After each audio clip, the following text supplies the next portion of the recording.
I already made part 1. I wish I could stop there.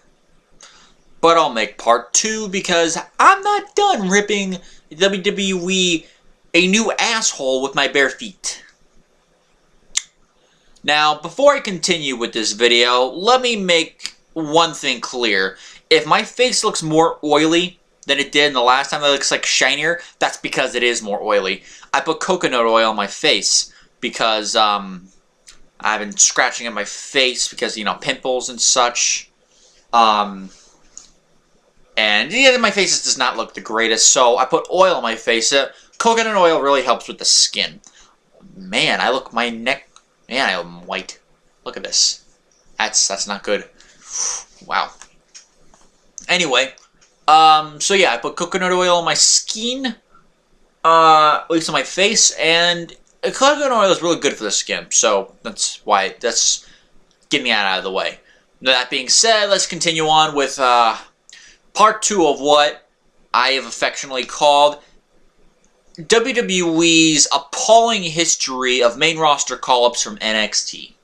Part 2. Hopefully there won't be a part 3, especially considering that a lot of the wrestlers here have shorter histories than the other ones that I've mentioned. However, there's a shitload more of them, so that might more than well make up for it. With that being said, let's get on with it. Last time, I went from 2012 to middle of 2015 with Kevin Owens. From Seth Rollins to Kevin Owens. Technically, Roman Reigns and Rollins were debuted at the same time, but who gives a shit? Kevin Owens. I already went through Kevin Owens. After that was a threesome. That would be hot, but this is a different kind of threesome. This was during the whole, if you remember, the whole Divas Revolution, which was a complete farce the way that was booked. It's not a revolution just because you say it is. Era of the female athlete, remember that? So, this was a 3-way call-up. If you remember, Naomi and Tamina were their own duo, the Bellas were their own duo, and Paige was sick and tired of getting ganged up on by Nikki and Brie. Not that there's anything wrong with that. Not what I'm talking about. Anyway, so Stephanie McMahon, Mother Hen, as some people like to call her, let's just say that she came out, she's like, era of the female athlete and all that bullshit, and she said, like, we need some new blood. Basically saying that, and Nikki, the Bellas also had Alicia Fox with them, so there's that. So, came up 3 new factions, a 3-way gang war, I guess. They brought up Becky Lynch and Charlotte Flair as part of the package with Paige, originally as the Submission Sorority, and then later PCB, which I think is way less cool of a name. And Sasha Banks is a member of Team Bad, Beautiful and Dangerous.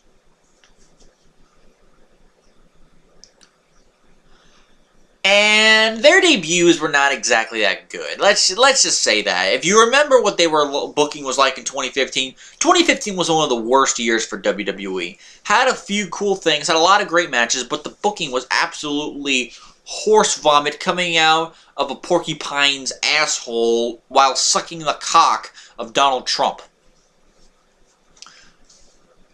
Anyway, now you have that visual into your head, it'll never leave, you're welcome. Anyway, it just wasn't that good. And the 3-way war went on for months. Remember that crisis line the night after SummerSlam when Nikki Bella said, wins and losses, who cares? I'm still the champion. Shit like that makes us think why a lot of people tuned out of Raw. Sometimes for several of us permanently. Anyway, so the 3-way war, basically, there was really no character. They were just in a bunch of tag team matches. A few singles matches here and there, but a bunch of tag team matches.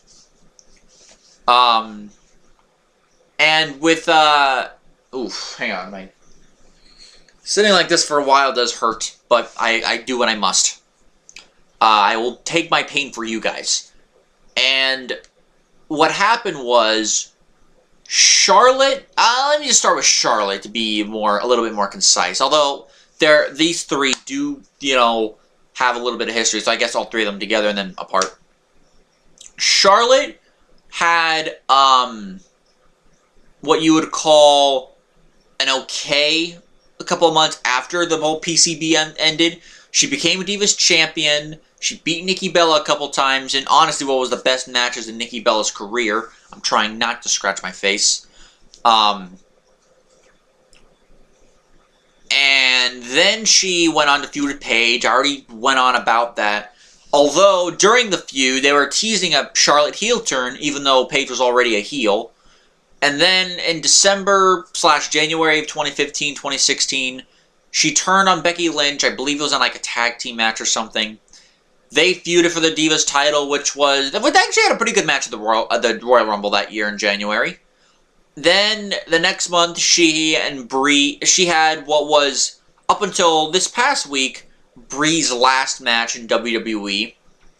Well, one of Brie's last matches. It was a Divas tag team title match with Brie Bella and Charlotte. Also, one of the better matches of Brie's career.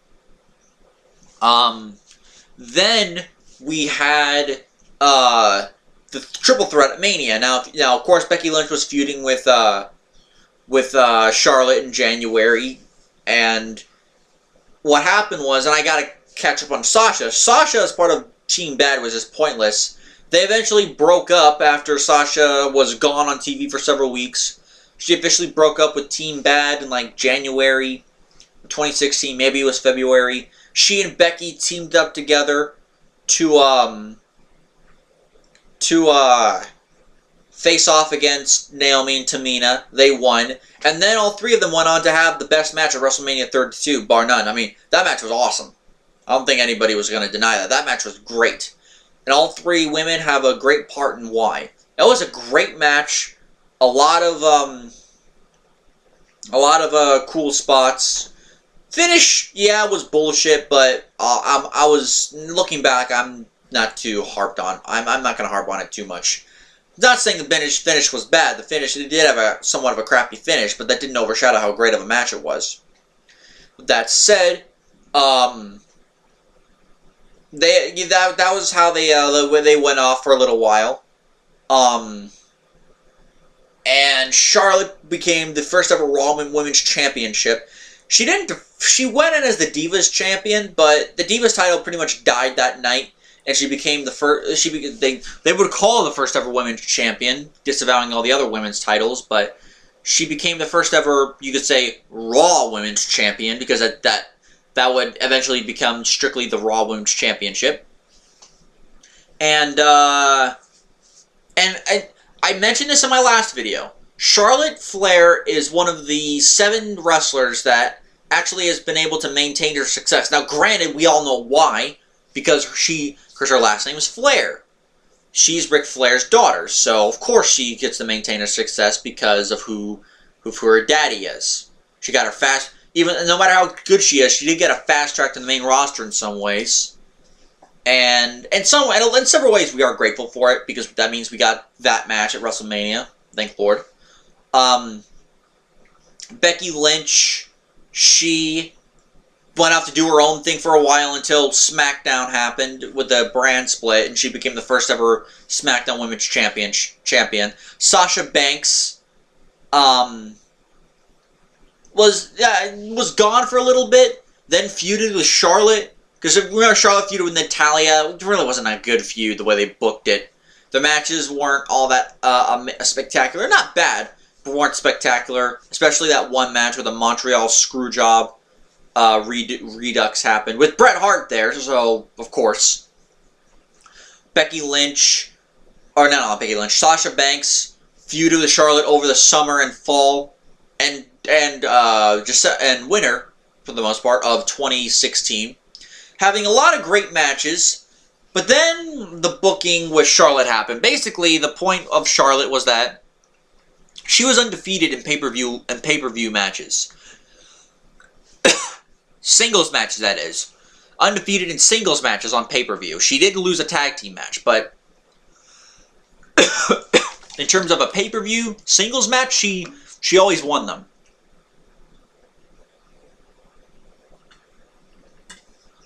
Or in the very least, title matches on pay-per-view, she was undefeated.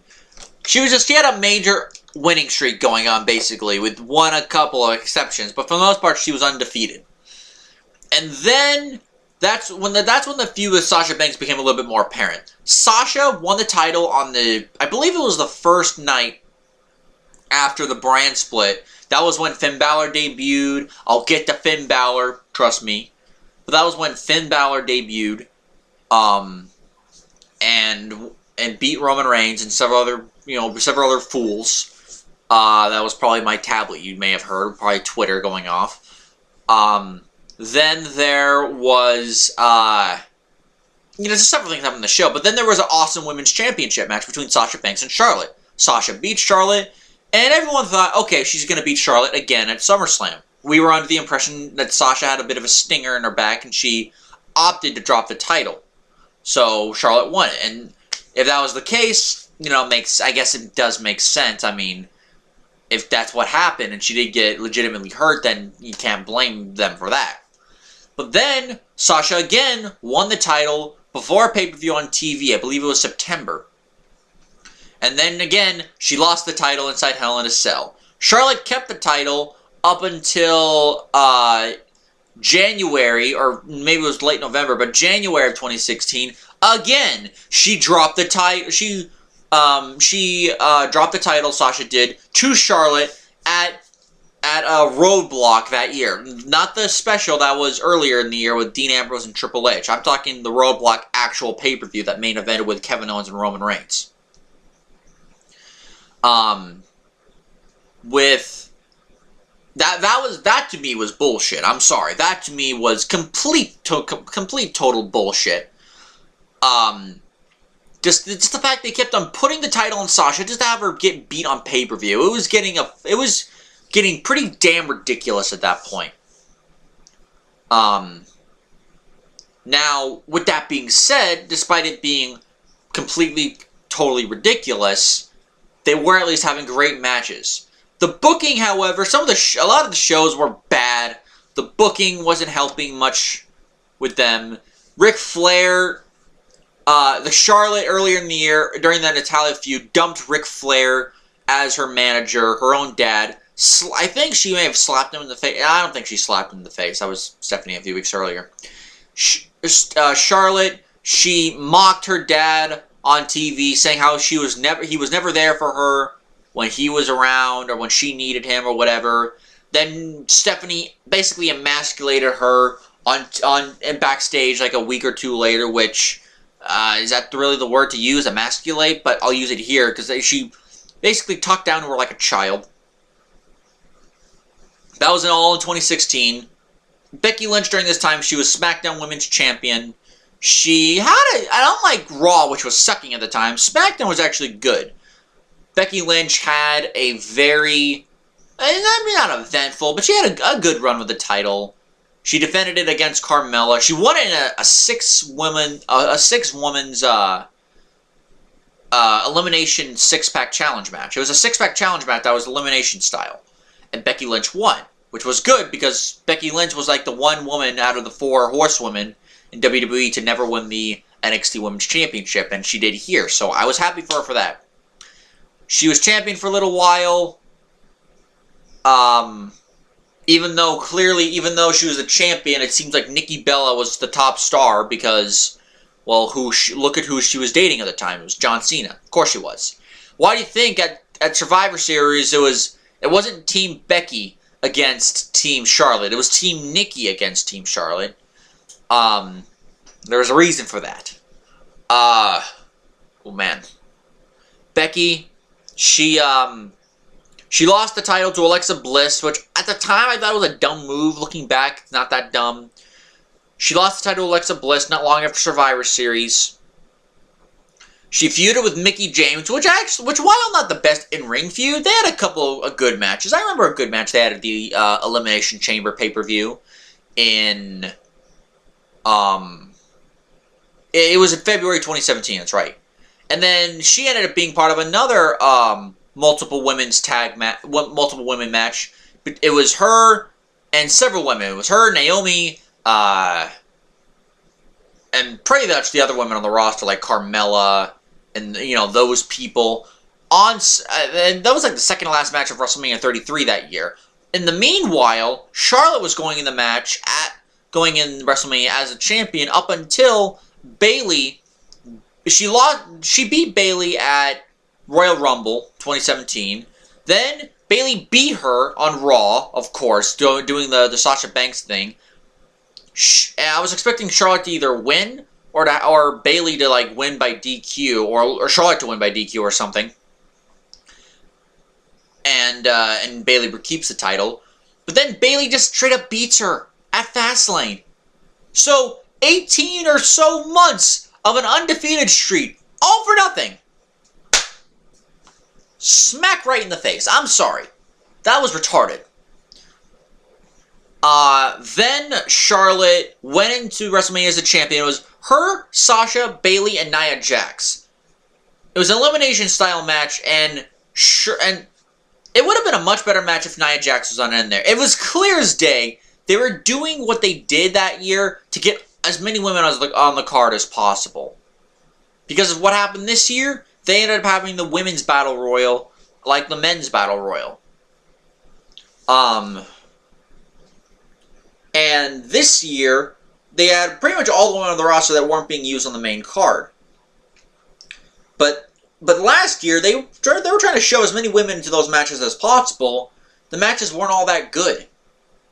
Even though it wasn't a better match, in some ways I almost prefer the SmackDown match because at least it had a respectable. It was a slightly different outcome. But yeah, Naomi won that title and Bayley retained at WrestleMania. Not long after, Charlotte went to SmackDown. Becky Lynch stayed on SmackDown. Becky Lynch, even though Nikki was in some ways the top girl there, Becky was still like the top female there in some ways. But then that was quickly overshadowed by Charlotte. She very quickly became the top spot. Didn't become champion right away, which I was actually kind of surprised at. First it was Naomi, then it was Natalya, then it was Charlotte. So at least they took their time a little bit. Still put the title on her that year, but at least they waited a little bit. Sasha, meanwhile, on Raw, toiled for a little while and then feuded with Alexa Bliss, who, by the way, she has real life heat with. I don't know. We don't know exactly the nature of it, but she has real life heat with Alexa Bliss. So there's that. Then of course, Sasha again won on TV, lost on pay-per-view. And then or maybe not one. No. She beat Alexa at SummerSlam last year. No, the story was that she never had a successful title defense. She'd win titles, but then she would always lose it right back. And that's exactly what Alexa Bliss did to her. After that, Sasha just toiled in mid to low card hell and for the women. It was kind of ridiculous. Charlotte, of course, she stayed on SmackDown. She was women's champion going into WrestleMania. She beat Asuka, which I think was looking back was completely ridiculous. She should never have beaten Asuka. I'll get to Asuka. And Becky, again, was toiling, much like Sasha was toiling for a long while on SmackDown Live.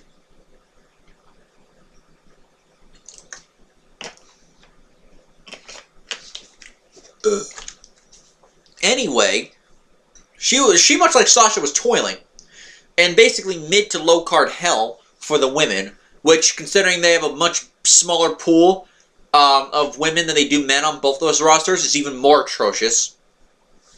Of course, for months and months and months, they've been booking well, maybe not months and months. Well, yeah, mainly for Sasha, but for months they've been booking Becky Lynch and Sasha Banks somewhat smartly, but then it went downhill. Sasha Banks, of course, they've been building the feud with her and Bayley. Several times they teased dissension and dissension among the friendship of Sasha and Bayley. Bayley attacked Sasha, Sasha's attacked Bayley, and then of course the Dr. Shelby segment happened. That was retarded, and now their tag team and their supposed feud never happened. I'm sorry, what? I definitely did calm down a bit from the last video, but still, what? Are you serious? Really? Sasha, oh, you've been building his feud for pretty much throughout the whole year. You've been building his feud, all to lead to a tag team between the two. This isn't Kane and Daniel Bryan with Team Hell No back in 2012 when they were already feuding and then they became partners. No, that's not what this is. This is Sasha Banks. They were teasing of doing the slow build to a feud. I thought they were going to have a match at Extreme Rules. That didn't happen. They're going to have a match at SummerSlam. That didn't happen. They're going to have a match at the Evolution pay-per-view pretty soon. That is most likely not going to happen. They'll probably tease this all the way to WrestleMania only to not give us the match and to say, oh, we're just going to feud in the Battle Royal or something, and then that's going to be the end of it. I swear to God, by the way, if that happens, I will go completely insane. But yeah, Sasha Banks has had, in a lot of ways, start and stop feuds. For the most part, Sasha Banks, I would say she was one of the few people who have maintained her success until the past year. The past year after her feud with Alexa Bliss really put her down under. She's not been doing anything. She's had some pretty good matches. I just don't remember a very good match with her and Asuka earlier this year. But still, she hasn't been doing anything. She hasn't been going for any of the championships all year this year. The tease with this Bayley feud, which has been, it's like teasing me to get a boner, except it's not that, the woman I'm looking at is not that hot, and I really don't want to do it, but I feel like I have to. It's kind of like this thing. It's like the world's longest blowjob that just won't end. Like the very slowest blowjob. I'm just, it was just so stupid. So ridiculous. Like, I would say she's one of the successful people. She was booked. Now, granted, her time in Team Bad was pretty shitty. Like the Sasha dancing, wearing the unicorn horn on her head. Remember that? Remember that one time on Raw she did that? Yeah. That's ridiculous. Fucking ridiculous. Anyway, but for the most part, she's been booked at least moderately well.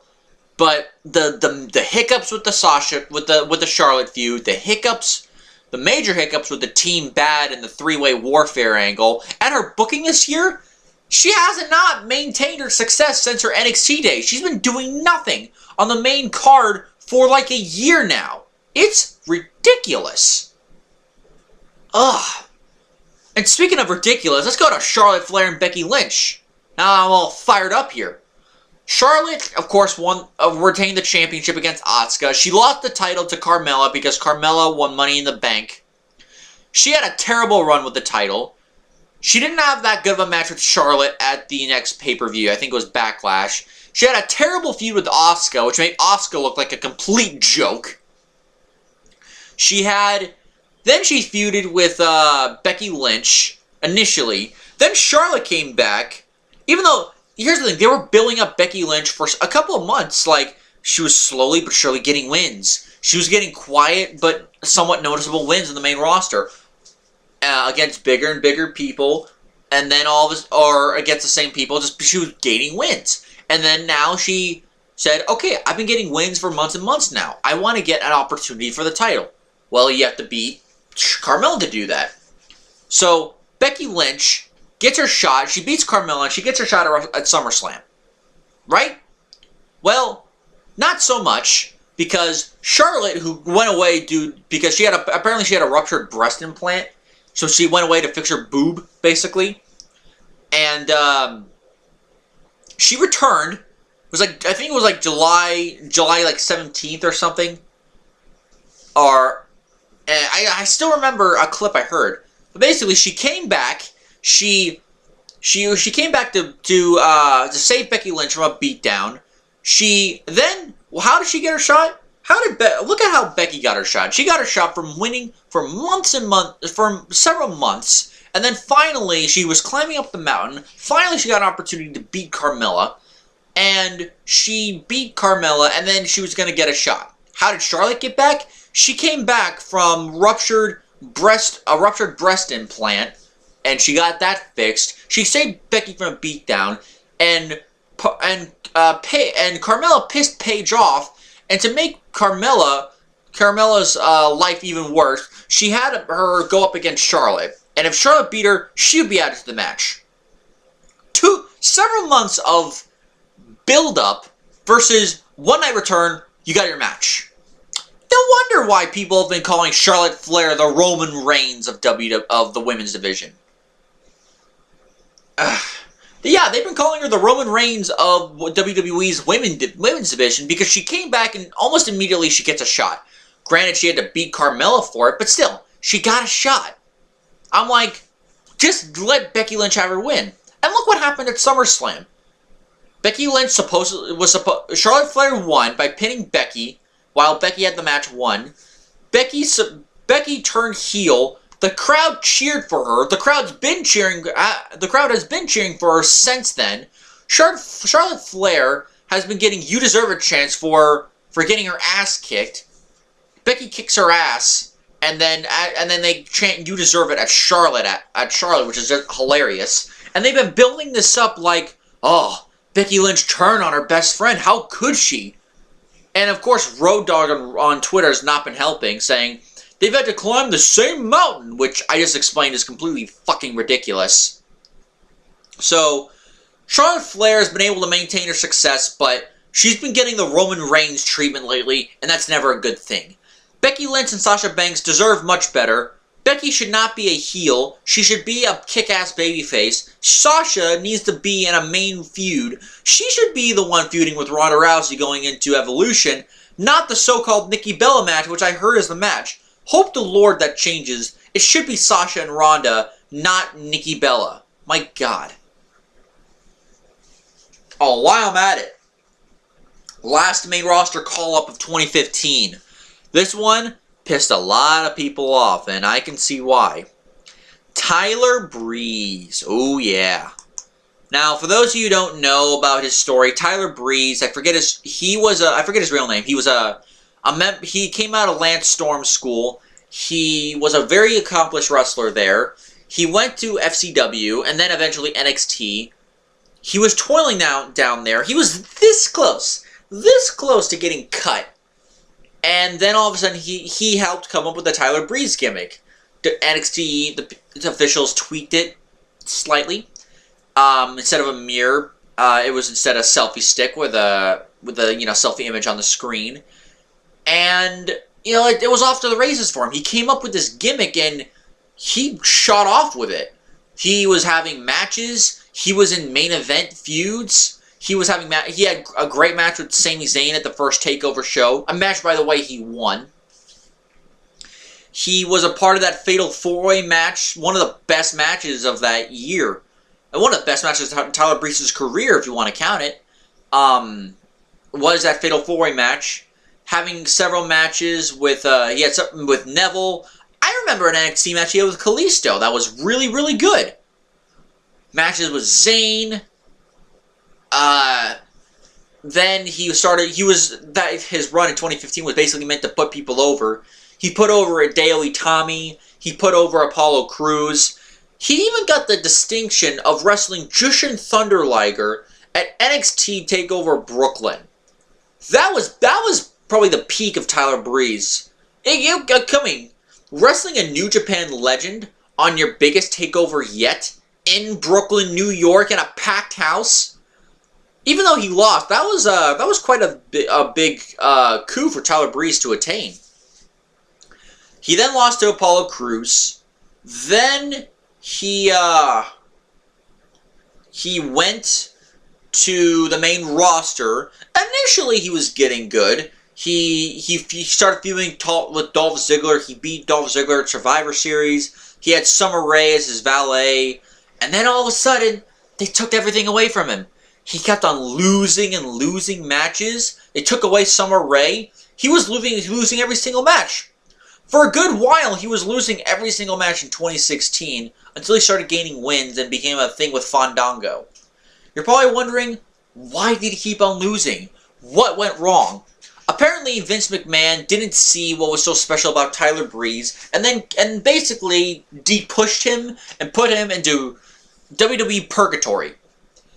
That to me was so fucking ridiculous because it shows that clearly this guy is senile. Vince McMahon, with all the success he's had over the years, he can't make a connection between what made Tyler Breeze work on NXT and try to make that work on the main roster. Instead of giving it time, he played with his toy for a few weeks, and then he threw away the toy. Give me a new toy to play with. And that's basically what happened. Just a metaphor for this guy's career. Keep in mind, this guy was one of the big stars on that one NXT show called, I forget what it was called, but it was like an NXT show where it showed the behind the scenes of, now I have to look this up. I have to look this up now. Tyler Breeze. It was like a main show. I think it was called Proving Ground. No, wait. Was it Proving Ground? Here, it was like Proving Ground. Basically, it was behind the scenes thing, and it was all about NXT wrestlers behind the scene trying to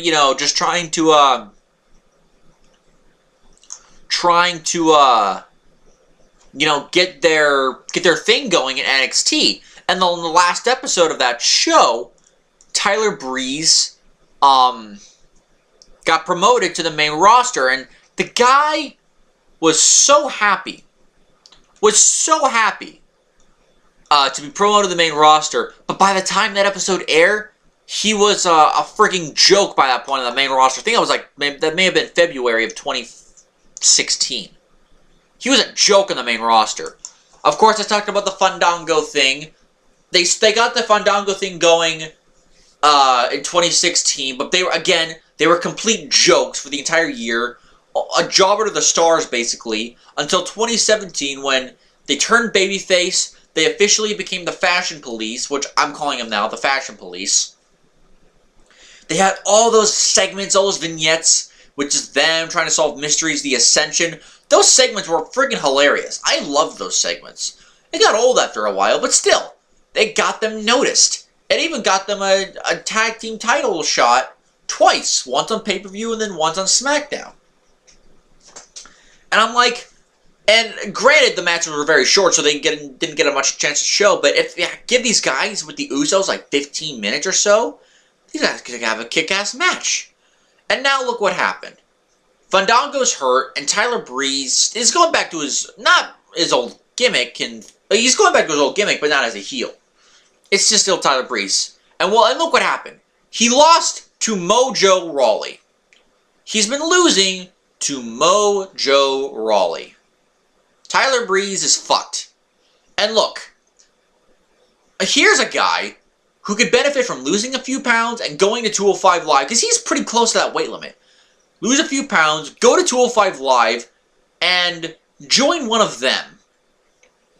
And become a wrestler there. Because, guarantee you, Triple H will book this guy 1,000 times better than Vince McMahon will. My God. And this guy was a main eventer in NXT, and now he's 20. Actually, I'm looking on Wikipedia trying to find the show. I can't find it at the immediate moment. But I did find this quote. Wrestling Observer writer Alan O'Brien commenting on an episode of Main Event in March 2016. Zack Ryder defeated Tyler Breeze by pinfall. Yes, you read that correctly. Breeze's descent into jobber hell continues. Boy, does that season finale of Breaking Ground look ill-judged now. It was not Proving Ground, Breaking Ground. Yeah. Losing to Zack Ryder on Main Event. That's where Tyler Breeze went. That's how poorly they booked this guy. What a fucking joke. Wow. It's so sad to see where Tyler Breeze went after that. Now, and of course, you had the thing with Fandango. Now Fandango's hurt. Fandango, you know, Mandingo, whatever you want to call him. It just, it just infuriates me. I better move on before I really bust a gut in terms of actually blowing out my gut, not like laughing. Next up is Sami Zayn. Now, of course, this is 2016. The list is far greater because of the brand split and the amount of people called up because of the brand split.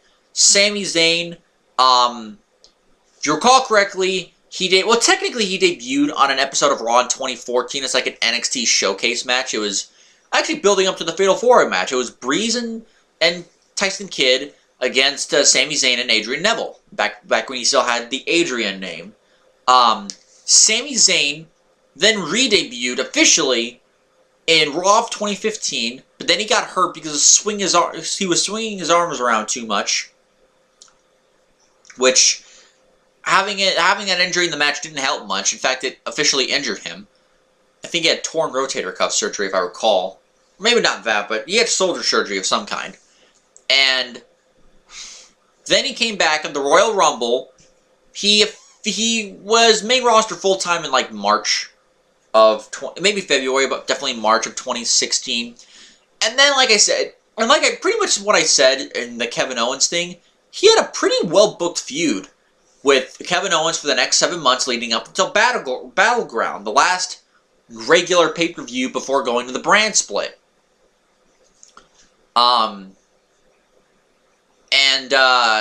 He actually won that feud. And what happened? Kevin Owens ended up getting on the main card of SummerSlam, and Sami Zayn was in the pre-show with Neville. Yeah. Neville was stuck in purgatory, pre-show purgatory, not doing much anything on TV, and then Sami Zayn was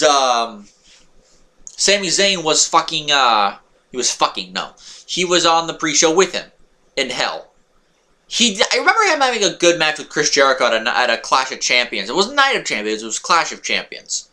But after that, Sami Zayn wasn't doing anything for a while. He feuded with Braun Strowman. That was only to get Braun Strowman over. He didn't do anything. He didn't do anything up until WrestleMania. I think he may have been either in the Battle Royal or in some kind of ladder match. Knowing how they book things, it probably was a ladder match of some kind. Was it a ladder match last year for the Intercontinental title? Or the U.S. title? It was the U.S. title on Raw. That's right. He wasn't doing much of anything last year. I don't even remember what match he was in at WrestleMania. That's how forgettable it was. No, it was the Battle Royal, because I think that was the same match that Mojo Rawley won. I think Sami Zayn was a part of that match. What a ridiculous... How ridiculous that was. Then he went to SmackDown. He briefly feuded with Mike Bennett, and then Mike Bennett disappeared. What a farce that was. Mike, the way they've been treating him. Sami Zayn, then finally, after all this time, gained some traction. He turned heel. He aligned himself with Kevin Owens. He was getting on TV every week. He was a pretty good heel, actually. I'm surprised how good of a heel he was. He was helping Kevin Owens feud Shane and Daniel Bryan, which I said before, not a perfectly booked feud, but at least it was getting them some good TV time. They beat the shit out of Shane McMahon on TV, which was awesome. They wrestled Daniel Bryan and Shane at WrestleMania. Then they both went to Raw, because of course the firing thing.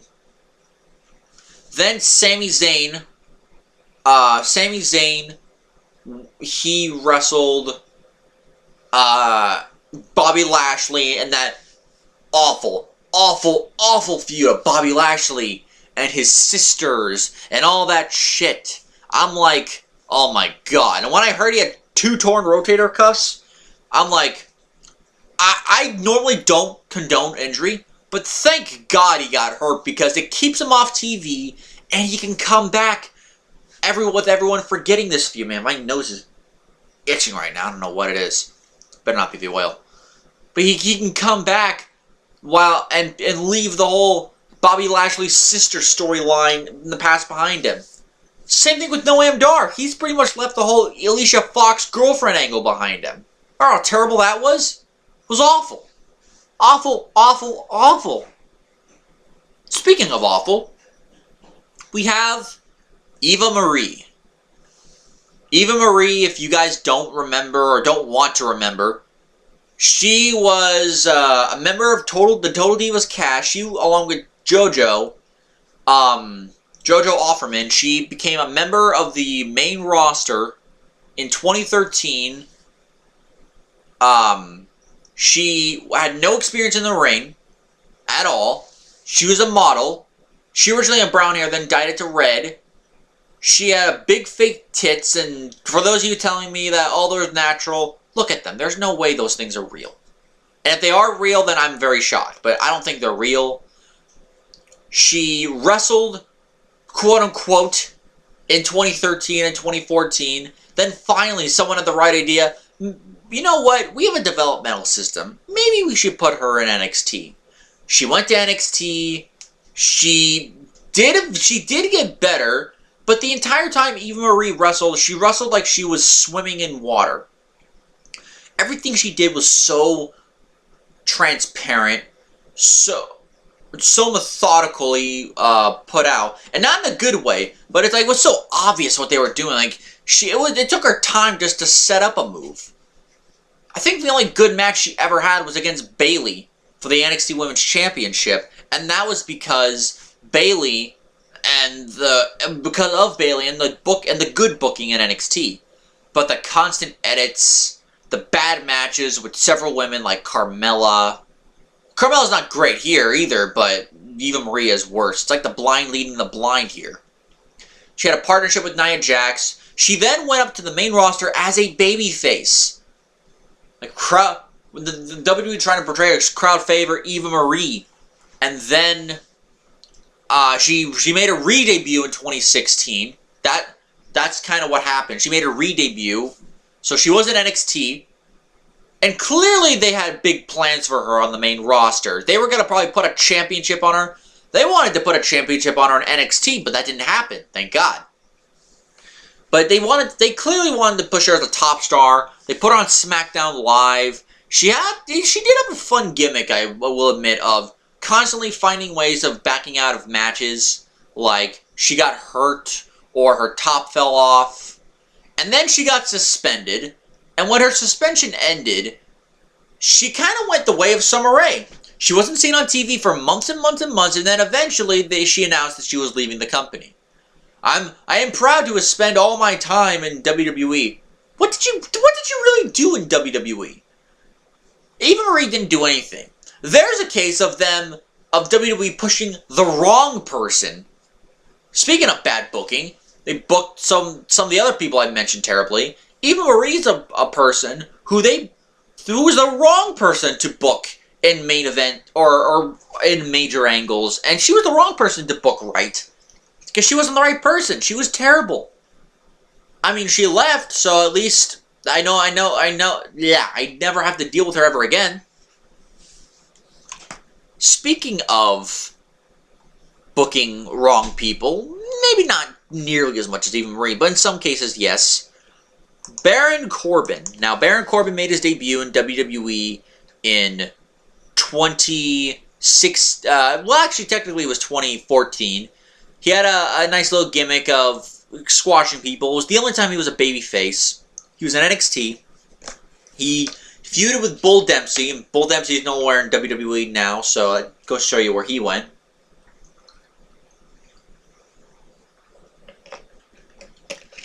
Baron Corbin then turned heel, was feuding with wrestlers like Austin Aries and Apollo Crews and Samoa Joe. Was booked very well in NXT. Not the greatest wrestler, but he was booked well enough. He even once, in a match against Apollo Crews, yelled at him, "Go back to Ring of Honor." Fun thing about that is I don't think Apollo Crews ever worked a Ring of Honor match. If he did, it was like one of those co-shows with another company. But Apollo Crews never worked a Ring of Honor match as far as I'm aware of. And I'll get to Crews in a bit. Very soon, actually. Baron Corbin then made his main roster debut, 2016. He wasn't exactly lighting the world on fire. He did have a good debut in and of itself by winning the Andre the Giant Memorial Battle Royal. So at least he got a little bit of a rub by that. But then he started feuding with Dolph Ziggler. The Dolph Ziggler feud very quickly killed his momentum. The brand split happened. He went to SmackDown, which was better for him than it was on Raw, as I'm about to talk about. He feuded with a few dudes. I mentioned the feud with him. Damn. I mentioned the feud with him and Kalisto. It was actually a pretty good feud, save for some random booking shit on the Survivor Series show. They had a good chairs match. He feuded briefly with Apollo Crews, which was okay. He had a couple of really good triple threat matches. It was Baron Corbin, Dolph Ziggler, and AJ Styles. I still remember that match. It was a really, really good match. He stayed on SmackDown after the shakeup. He didn't really do much of anything at the WrestleMania, if I recall. Although at the Royal Rumble in 2017, he did eliminate Braun Strowman, which a lot of people consider an upset, so there we go. Baron Corbin then was on SmackDown for a little while. He became United States Champion. He beat AJ Styles. I remember a match he retained. Now, granted, he was toiling in SmackDown for a little bit, but then after the whole Kevin Owens Styles feud ended, Styles went on to feud with Corbin briefly with Ty Dillinger, which they had a pretty damn good match, I will say, at Hell in a Cell in last year, 2017. And that Baron Corbin, I remember he beat Styles and Dillinger at the pay-per-view. Then he beat Styles in a singles match, and I remember it may have been the main event. Then he cut a promo which was cut off, but by the end of the show. But he was saying something like, "I will swim with my title in your river of tears." I'm like, God bless him. I thought that was amazing. He had a brief feud with Sin Cara. Then he beat The Miz at Survivor Series, which was really cool. Because Miz was a much bigger star on Raw than Corbin was on SmackDown, but Corbin beat him, so at least he got the rub there. Then he dropped the title to I think he dropped it to Bobby. Did he drop it to Bobby Roode? I forget who he dropped it to. It wasn't Dolph's. Not great. Now I'm doing. Hang on. Now I have to do this. Basically, he dropped the title, which at the time I thought it was too soon. I thought he could at least gotten a couple more months in because he was actually doing good with the United States Championship. He was doing good with that, and then they took it off of him. I don't know why, but they took it off of him. Let's see here. Yeah, it was Dolph Ziggler. Oh, I remember this. This was when Baron Corbin it was Baron Corbin, Dolph Ziggler, and I think Bobby Roode. Another pretty damn good triple threat match. Ziggler won, and then he immediately vacated the title either the next night or whatever. It was at the Clash of Champions pay-per-view. And then Ziggler, a week and a half later, I remember this. It was a week and a half later. He dropped the title. He vacated it. And then it was originally going to be a return to get the title, which would have made no sense. He returned to the number 30 spot at the Royal Rumble. He was gone in a minute or two, which was a complete waste of Ziggler. So, Baron Corbin basically dropped the title for nothing. That's basically what happened. Way to go, guys. Way to go. Now, even though there were some hiccups, now you're starting to see a pattern with Baron Corbin after this. He toiled. He went to Raw. He feuded with Finn. Was that this year? Oh my god, that was actually this year. He's been feuding with Finn Balor for what feels like an eternity. Oh yeah, I almost forgot to mention on I can't believe I forgot to mention this. He won the Money in the Bank contract last year for the men, and then he lost it in one of the worst contract cash-ins than I've ever seen. He lost to Jinder Mahal.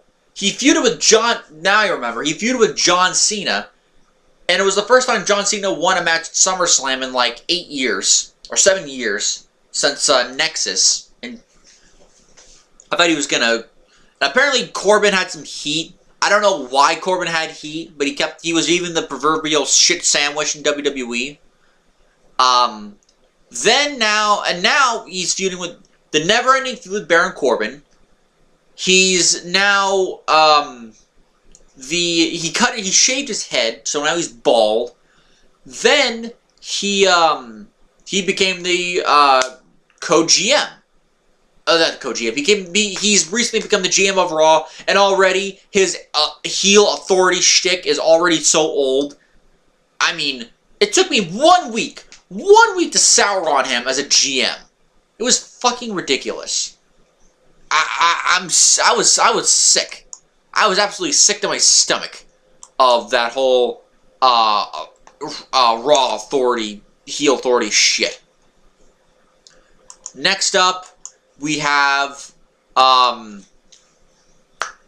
yes, Enzo Amore and Big Cass. Enzo Amore and Big Cass, they were a team in NXT, very much over. They should have been the NXT Tag Team Champions. That, for whatever reason, didn't happen. They dropped the ball on it, and it was too late for them. Instead, the titles went to the Vaudevillains, which, compared to them, was a mistake. I'll get to the Vaudevillains pretty soon. Enzo, Amore, and Big Cass, they had initial success on the main roster so far, but then, again, they weren't really doing anything substantial with them. They weren't feuding them with anybody. They weren't, doing anything real with them. But then, of course, they started getting a few wins. They were most likely going to win the championships, the tag team titles anyway, at WrestleMania last year. But then the Hardys returned, and it was immediately shifted over to the Hardys. It became a 4-way ladder match. It was actually a great match. It became a 4-way ladder match.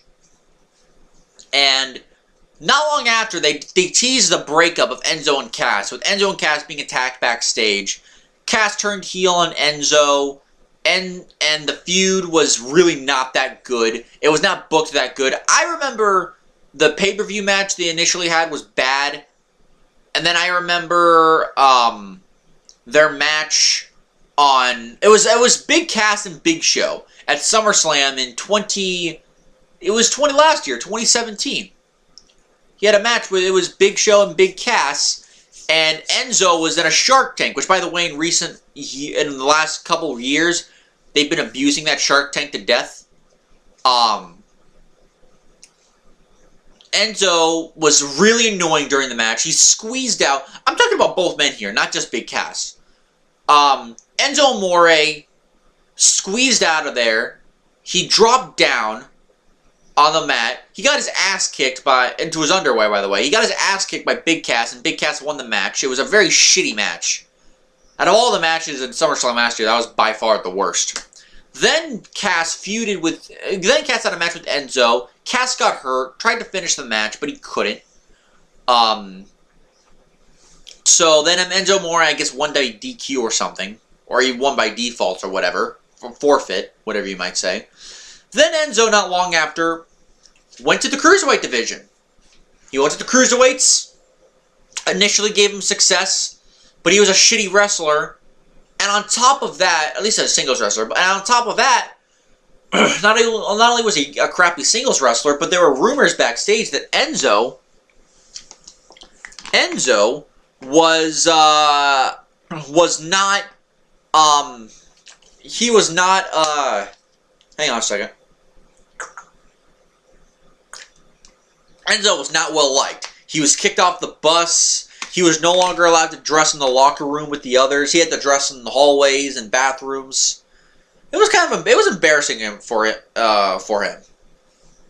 But for whatever reason, Vince McMahon saw something in this guy. He put him in the cruiserweights. He made him the cruiserweight champion, which did get them some initial success. They were in the main event of Raw for a few times.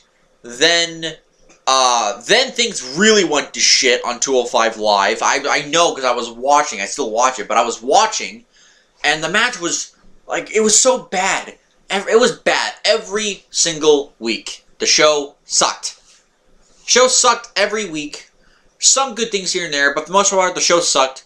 The Zoe train with Noam Dar and Drew Gulak and fucking I think it was Brian, maybe not Brian Kendrick, but it was someone else, Jack Gallagher maybe. It was horrible. That was all bad. It was just all bad. Enzo got really, really annoying. Even though he lost and won the title to Kalisto, again, he got really, really annoying. It was just ridiculous. Completely ridiculous after a while. And then, of course, Enzo got fired because of the whole... It was originally a suspension, but firing because of the whole, Philomena thing, which, to be fair, I think that's all her fault. Enzo Amore really didn't do anything. He probably did have sex with her, but then she staged it as a rape later on. So Enzo Amore, by January of 2018, this year, was gone. They fired him, which gives you an idea that certain officials were probably looking for a good reason to fire him. Vince McMahon had faith, but then that faith was basically the faith was dishonored, so to speak, and yeah, the faith was dishonored, and he was fired. And, you know, he hasn't really wrestled since. Now, recently, he started a rap career.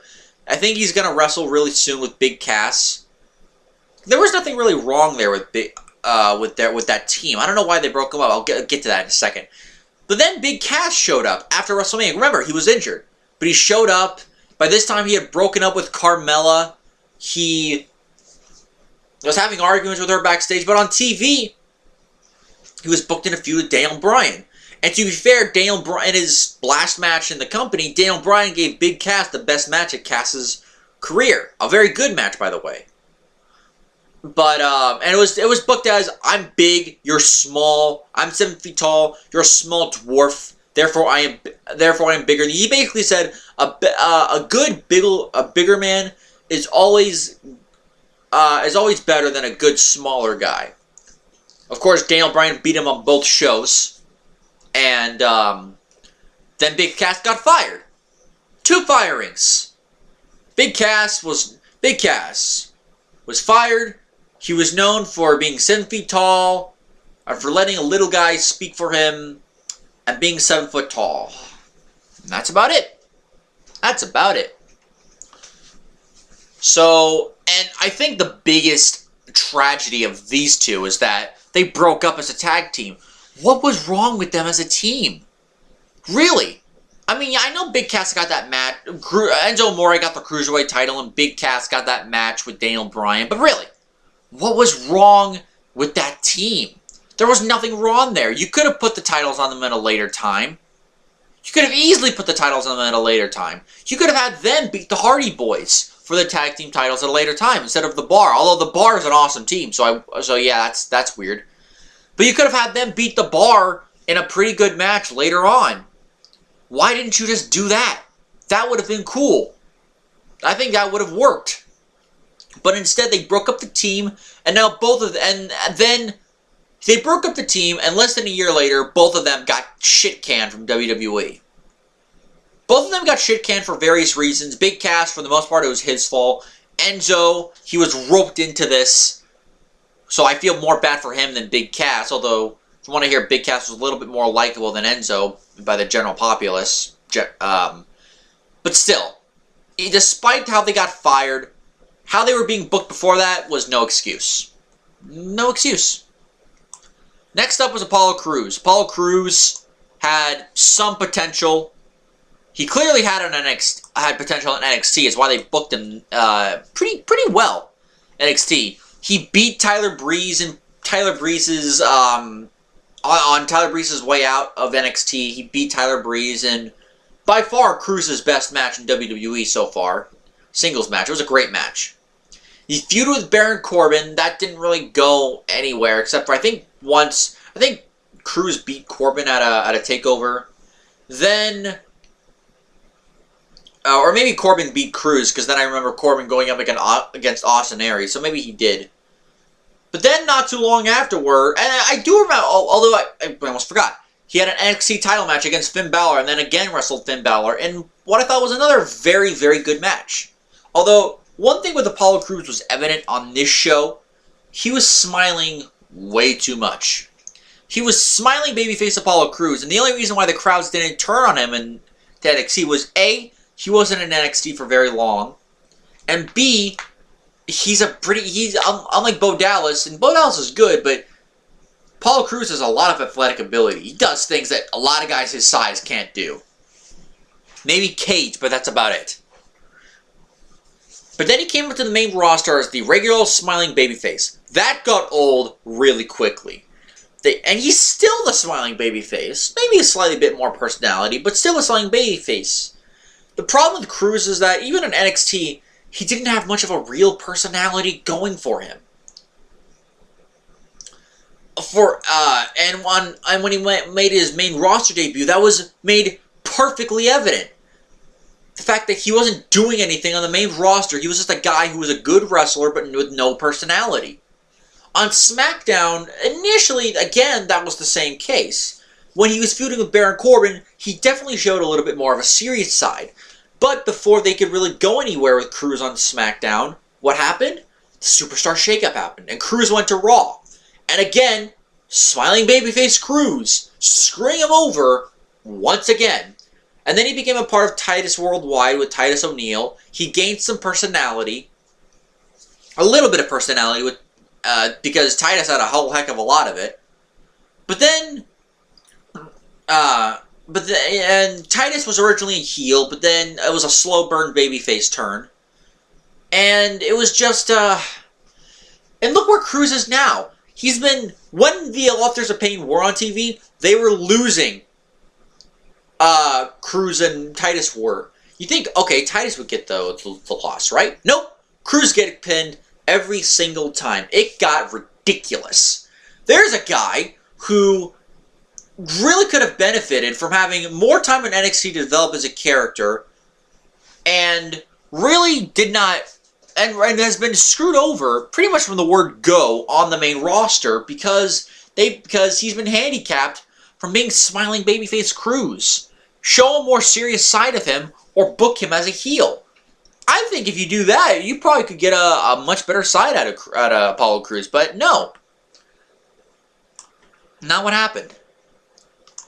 The Vaudevillains, Aiden English and Simon Gotch. Okay, so here's how it goes. Aiden English made his debut first. Aiden English was the old singing Englishman. Englishman, after all, English is in his name. And that was working for a while, but then they changed it, and then it got old because they changed the formula slightly and what was wrong with it originally. Then Simon Gotch had like the strongman gimmick. Then he formed a team with the Vaudevillains, which initially gave them a little bit of steam. But then they eventually got old, even though they won the NXT Tag Team titles. Gave them a slight bit more steam, especially when they had Blue Pants with them. See, if they kept Blue Pants with them, that would have made their act a lot better. They should have done that. Officially hire Blue Pants, name her Blue Pants, and then have her go up with Gotch and English as a manager of some sort, and give them a lot more personality, make them more excitable. Then they made their main roster debut. They initially got a push, although that was because Enzo got he got his bell wrong, and Vaudevillains won the match by a forfeit. But they initially got a push. They got their tag team title match with the New Day. Yeah, that's right, it was the New Day. And then after that, they became an afterthought. The SmackDown, that was a SmackDown shakeup. The brand split happened, they went to SmackDown. They were once again an afterthought. They weren't doing anything on the show. The only time I remember them on the show was when Simon Gotch and Aiden English, the Vaudevillains were in, it was like a, God, I forget what it was called. It was a gauntlet match. Tag team Championship Gauntlet match. It was American Alpha defending the titles against the Usos, the Vaudevillains, and a couple other teams. And Slater and Rhino was there. And the Vaudevillains, the thing with the Vaudevillains is that they were boring in act. With Blue Pants they had something, but they were boring. And then Simon Gotch got into a fight with Sin Cara. Apparently Gotch was the instigator, or else, unless they like it when Sin Cara, stands up for himself. However the reason, it led to Simon Gotch's firing. And here's a guy, by the way, who was not a big fan of Enzo Amore. In fact, he pretty much hated Enzo. So Simon Gotch got fired. Aiden English was on his own. He was toiling. And then, for several months. And then, of course, the Rusev Day thing happened. And Aiden English has been the main vocal point of Rusev Day. Rusev Day! I mean, it gave this guy a new fresh of breath of life with in the company. And I know it's leading to a breakup. I pray and I hope beyond hope that Aiden English won't break up with Rusev. And granted, even when he was with Rusev, in a sense, he was losing more matches than he was winning. But if this team with Rusev and English goes anywhere, I think that'd be good. That could be good for them. Have them a little bit of a... Unlike Sasha and Bayley, which I want to see them feud, I don't want to see English and Rusev feud. But yet, I get the feeling we're never going to see Sasha and Bayley feud, but we are going to see Rusev and English feud, even though we don't want to see either of them doing that. We want to see the opposite. But of course, Vince McMahon is out of touch, so yeah, there's that. Next up, I remember this. Dana Brooke. Yeah, you know where I'm going with this. Like I said, Emma made her main roster re-debut in 2016. And not long after she came back up, she brought Dana Brooke with her. I don't know why they brought Dana Brooke out of NXT. There was a woman who could really have used a few more years in NXT. Clearly she was not ready. She wasn't even on the main roster for a full year. And unlike some others like Braun Strowman, that was made apparently obvious with Dana Brooke. But my guess is the reason why they brought it up was because Emma was going to show her the ropes on the main roster. She was going to learn through Emma. She wasn't going to do a whole heck of a lot, Dana Brooke. But she was going to learn through Emma. Probably maybe do some house show matches where she's not on TV. And just learn that way. But then Emma got hurt. And Dana Brooke was in no man's land. So she hooked up with Charlotte. She replaced Ric Flair as the new manager, not new manager, but new side character, new person to be with for Charlotte. But Dana Brooke was absolutely awful at her job. I still remember a match with Charlotte and Sasha Banks on Raw. Or maybe, no, it was Charlotte and Paige on Raw. This was right before Paige got hurt in 2016. Charlotte and Paige was on Raw. Dana Brooke was supposed to grab Charlotte's leg and put her on the bottom rope. Instead, she somehow messed that up and put it under the bottom rope. Well, I mean, it still counts, but still, that was horrible. They were partners for a while, and Dana, I know, and I'm making this more brief because she was really toiling after the whole Charlotte thing ended. Really toiling. She teased a feud with Charlotte, only to not deliver. I think they had one match, and that was about it. And then she was toiling for friggin' ever. Then she became the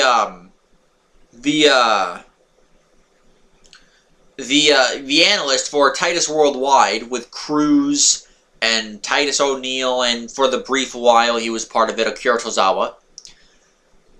But even though she's athletic, Dana Brooke sucks. Simple. Dana Brooke is bad. She's been spending several years in WWE, and yet some women, be like Bianca Belair, who hasn't wrestled that long at all, is better than Dana Brooke. That is pitiful. I'm sorry, that was ridiculous. Dana Brooke should never have been called up to the main roster. She should have spent a lot more time in NXT. Now, hang on, guys. I got to go to the bathroom real quick, so it'll just Give me a second. Give me a minute, I promise. I'll be back.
Okay, guys, I'm back. Drinking all this water. I had the bottle I was drinking earlier, and I have 2 extra bottles of water here, so clearly it's going through my system really good. So yeah, Dana Brooke sucks, and moving on. Next up, we got Mojo Rawley. Here's another guy who was called up. Well, actually, no, I can't say he was called up too early, because Mojo Rawley has spent years in NXT. I guess at some point you had to call him up. But he was initially in a tag team with Zack Ryder, part of the... Initially he was a singles guy, actually. But then he became a tag team with Zack Ryder, gave Zack Ryder a little bit of small momentum. Mojo Rawley was working with a guy who's been in WWE for several years. Actually, now that I think about it, wow. Zack Ryder's been there for over a decade, now that I think about it. Mojo Rawley as a tag team, they weren't a bad team. But then, and they were actually going to get a tag team title match. Sorry, a tag team title match at in SmackDown in 2016. They had a little bit of a push going on for them. Things were going good for them. But then Zack Ryder got hurt. And the title match went to American Alpha when they won the titles, which begs the question, were American Alpha going to win the titles if the Hype Bros didn't? Or didn't get injured or get off the shelf? And basically, that's exactly what happened. So Mojo Rawley was a singles guy for a little while. They tried making him a little bit... more important. He won the Andre the Giant Battle Royal last year, which did absolutely nothing for him. He kept on losing matches. He lost to Jinder Mahal. He was denied, I still remember this, he was denied a WWE title match with Jinder Mahal because a few weeks before Mahal beat Orton for the title, Mojo Rawley beat Jinder Mahal. So he went up to Shane McMahon and said, "Can I have a title match, because I beat him." He's like, "Well, you have to earn it. Go out there and beat him." Even though, like, on the same show, he announced that Lana would get a SmackDown Women's title match against Naomi. It's like, wow. The land of opportunity, not exactly. Like the land of not making any sense. So then after that, Mojo Rawley was toiling, Zack Ryder came back, the Hype Bros came back, and then they kept on losing matches for months and months. And they were teasing a serious side to both of them, where Mojo Rawley kept on saying, "We gotta stop losing our matches." And again, they kept on losing and losing and losing, and all of a sudden, Mojo Rawley, after one loss too many, beat up Zack Ryder. They feuded. The most we ever got was a pre-show match that was okay. Mojo Rawley has some new music, and I liked his first new heel music, but his recent heel music is more generic and it sucks. Mojo Rawley, he's not the guy. I know they're trying to push him as like a next star, but he's not the guy. I mean, they tried to get him over with Bobby Roode, but all that ended up doing is bringing Roode down even further. I'll get to Bobby Roode at another time. But yeah, they just brought down Bobby Roode even further, and it got completely out of hand, completely ridiculous. It was just a horrible crap.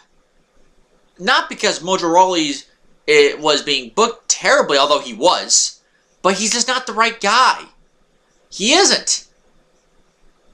They tried putting him in programs with Bobby Roode. They tried they basically had him beat up No Way Jose and his Jose entourage.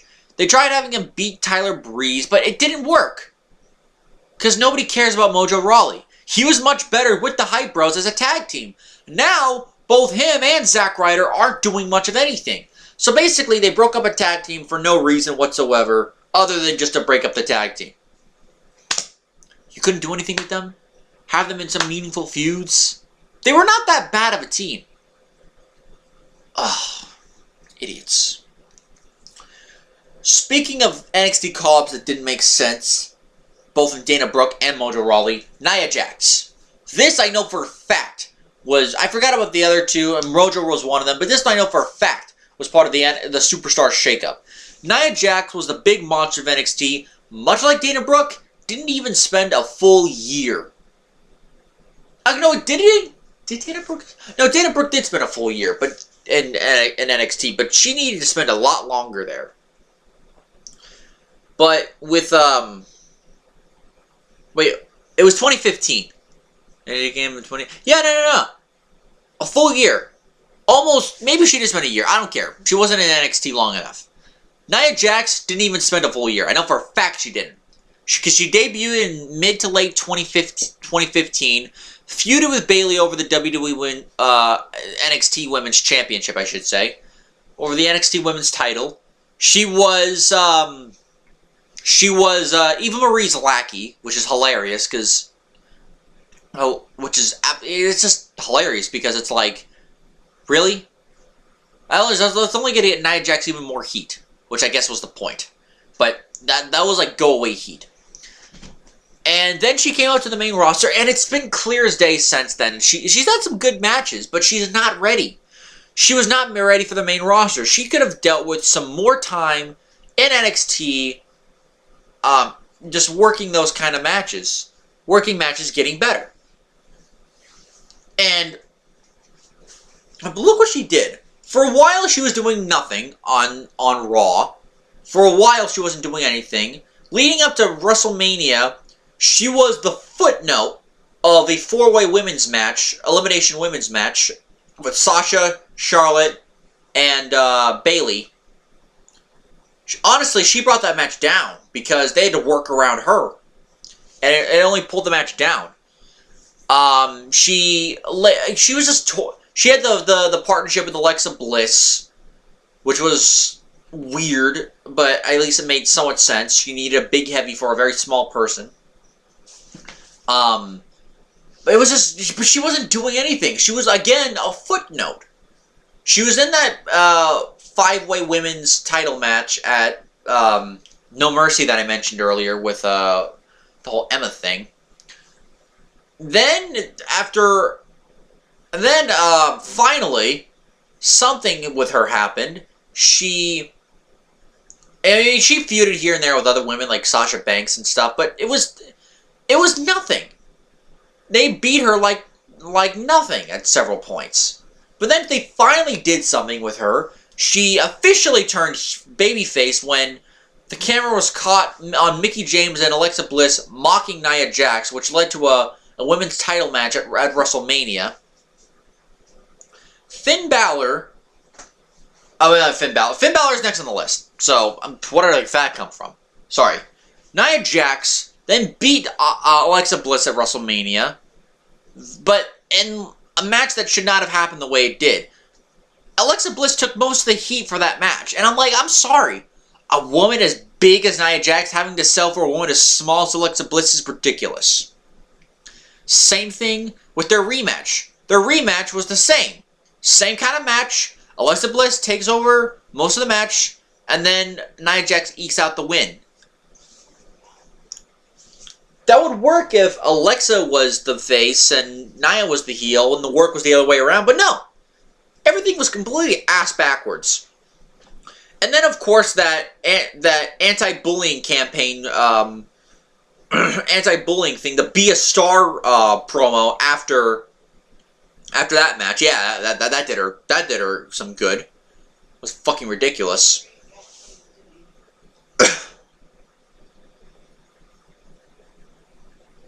Anyway, and look what she was still a women's champion. She lost the title back to Alexa Bliss after what was actually a pretty good match with Ronda Rousey. I think that was the best match Nia Jax had since coming up to the main roster.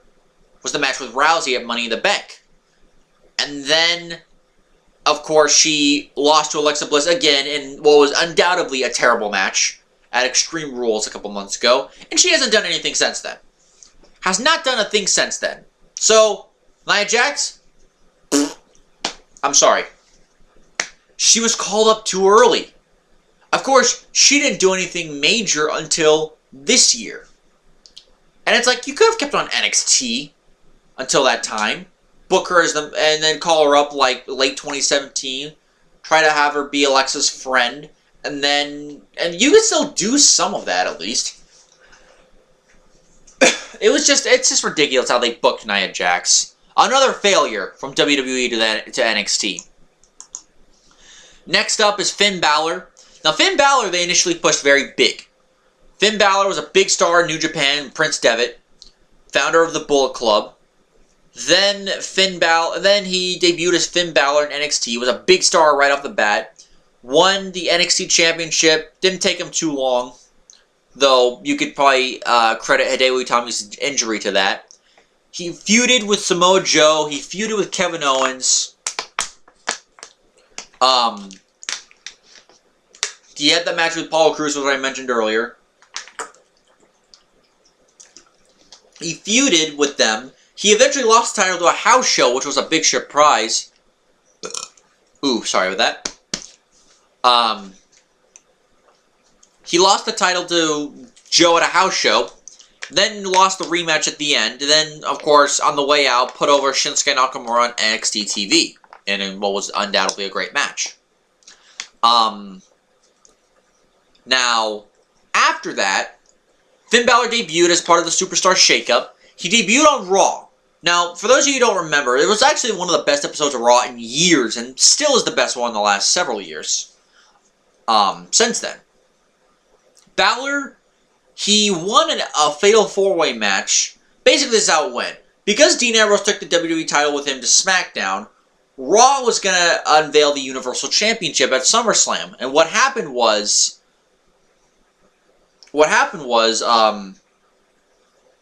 Balor had won a 4-Way match to determine one of the two top contenders. Roman Reigns had won the other 4-Way.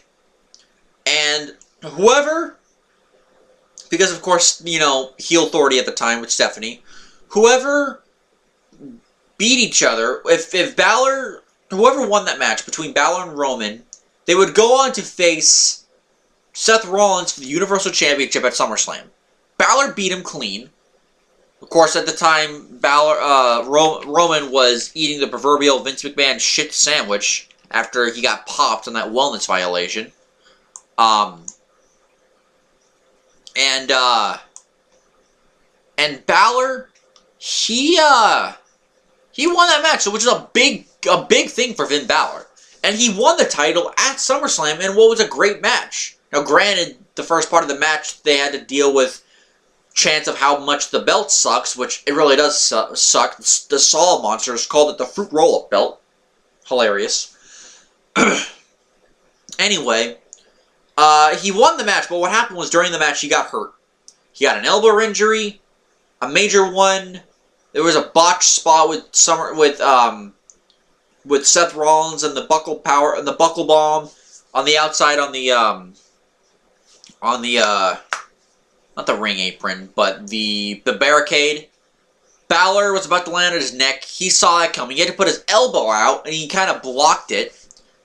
And then, he blocked it, sort of, and he injured himself. But he kind of had to. He won the Universal Championship. Yeah, he won the Universal Championship. But then he had to relinquish it the next night due to injury. He didn't come back until after WrestleMania the next year. That's how long this guy was out. He came back. He initially was a House of Fire. He constantly talked about wanting to get his rematch for the title he never lost. He was a part of that awesome 5-way match with Balor, Joe, Reigns, Rollins, and Bray Wyatt at Extreme Rules last year. He didn't get pinned, thank Lord. But that also led to a feud with Bray Wyatt and Finn Balor, which initially was interesting. But then as the feud went along, it got more boring and more boring. They had a match. They had a match at SummerSlam. That was, I think it was the Demon. Then they had a match at No Mercy, which was Finn Balor the Man against Bray Wyatt. I think they had another match before then at a pay-per-view or on TV.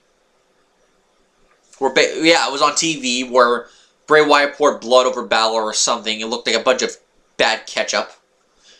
Then they were gonna have yet another match. It was like the feud that would never die. The feud that would never die. And then Bray Wyatt got the mumps, and Finn Balor ended up getting AJ Styles from SmackDown, and they had one of the best matches that year. I'd say Finn Balor got lucky. Very, very lucky. But then what happened after that? Finn Balor lost several matches to Kane.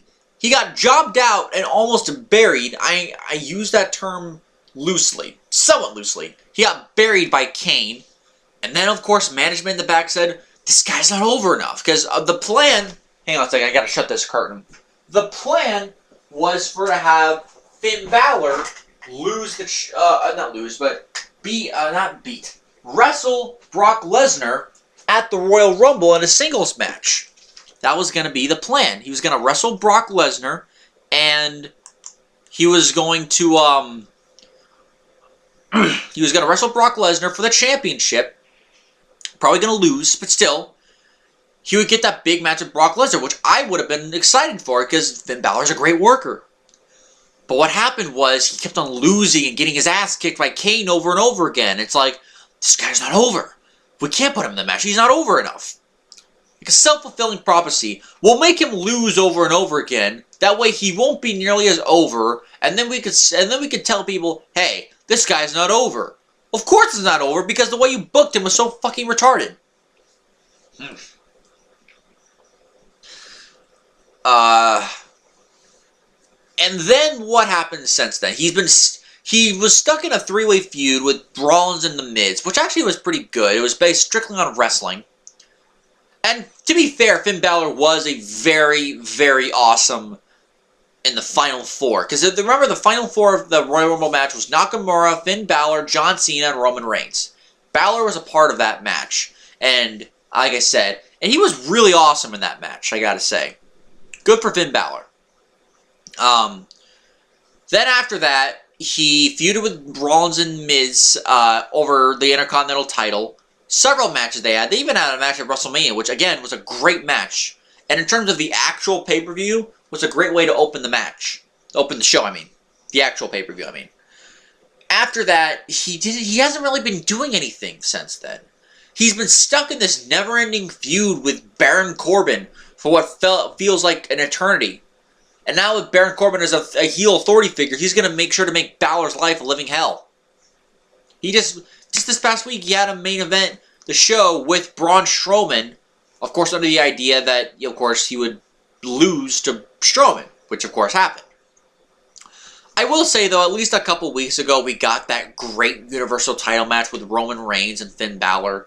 So Finn Balor can say, I got my rematch for the Universal Championship.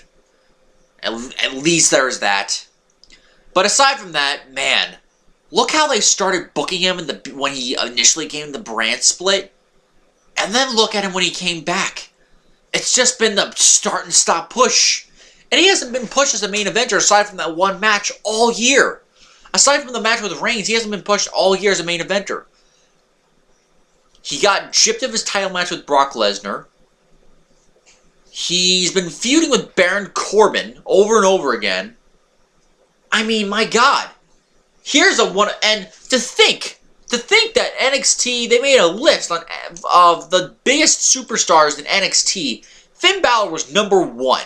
You wouldn't think he was number 1 by looking at the show. You'd think it was fucking Roman Reigns. You'd think it was Roman Reigns by watching the show. Because of the way Finn Balor has been booked. But still. Because, remember, Reigns was part of NXT.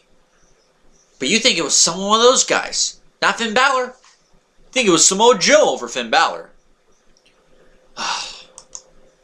Okay, I'm in my last half hour. Apparently there's going to be a 3-part video, possibly 6 hours.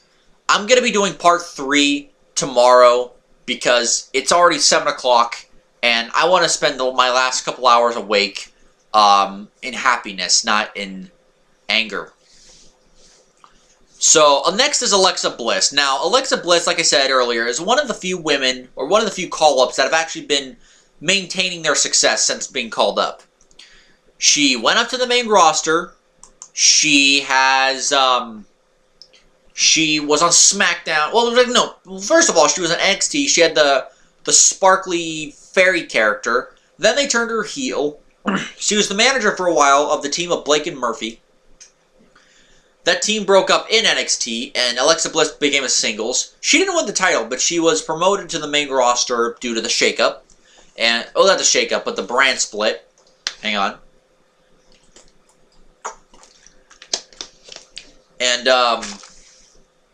yeah, she was promoted to the main roster. She was on SmackDown. After, I think it was around December, after several months, she won the championship from Becky Lynch. I think it was a steel cage match that she won it in. Because of the La Luchadora thing, which ended up being Mickie James.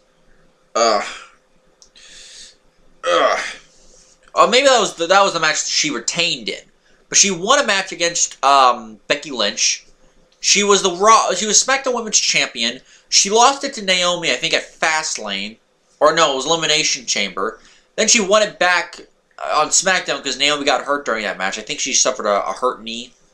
Then she came back at WrestleMania, Naomi did. Beat Alexa for the title. And then she went to Raw. Where, of course, on SmackDown, she already called herself the goddess of WWE. And she's been doing that. She, for the most part, has been booked well. She feuded with several women. She feuded with Sasha Banks for the title. Was actually a pretty good feud, save for some booking issues. She feuded with Bayley, which I thought was a terrible feud. If there's any blight on Alexa Bliss's career, it was that awful feud with Bayley.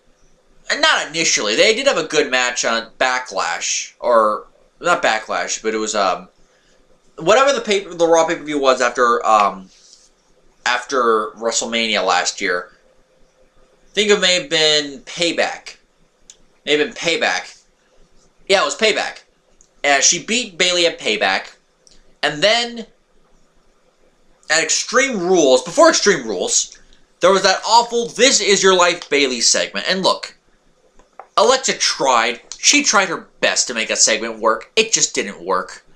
Then, Bayley came out. Alexa beat on her with a cane. And then, the match happened at Extreme Rules, which I thought was absolutely awful. It was one of the worst matches I've seen. Bayley, even though they've been teasing will she go extreme, which usually means they do at the pay-per-view, even if they lose, Bayley didn't do that. She didn't go extreme on Alexa, and then Alexa beat her down with a cane and pinned her. Bayley was jobbed out like a fool on that show. And I'll get to Bayley.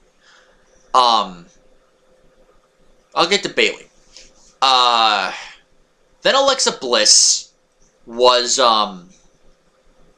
then she feuded with Sasha, which is a pretty good feud.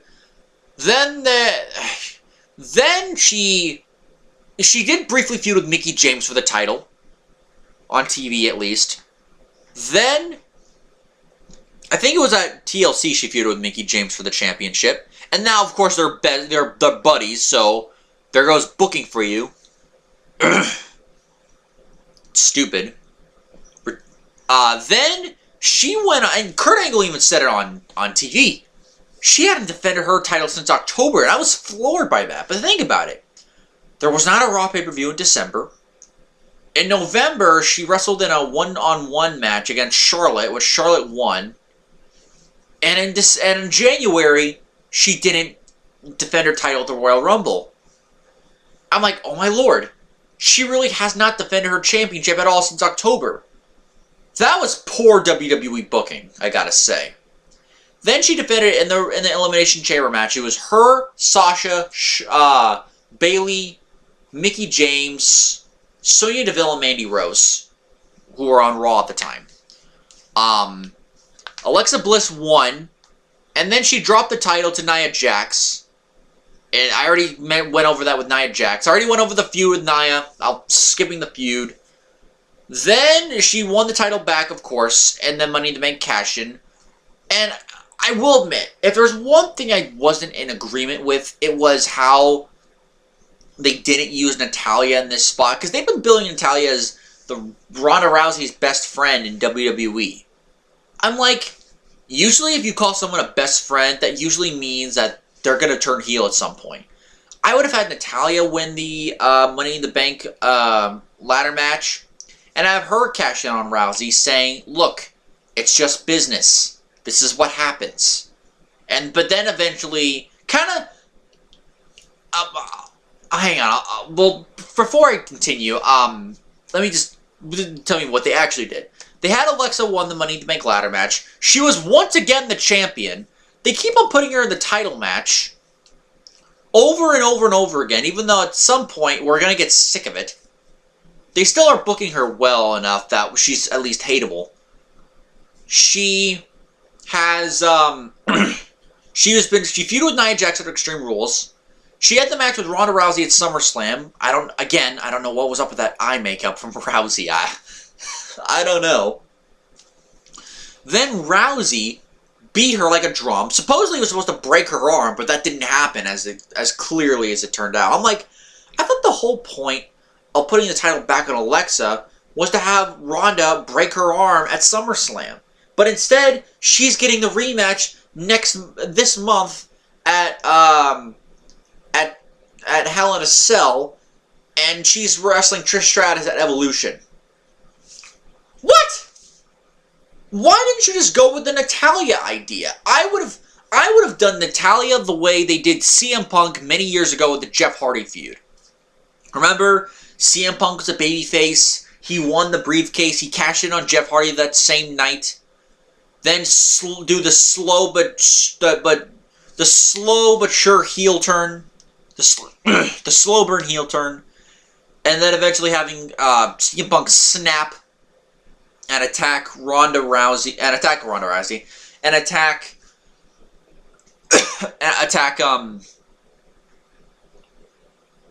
Jeff Hardy, and then have the eventual big match. You could have done the same blueprint here, and it would have been pretty damn good. Natalya, who's been billed as the best friend, she wins the briefcase. She cashes in on Ronda Rousey. They have a slow burn heel turn where Natalya's like, look, this is just how it is. This isn't MMA. This is WWE. Things work differently here. Have their relation, they have their friendship on the rocks, which leads to SummerSlam, a very competitive match.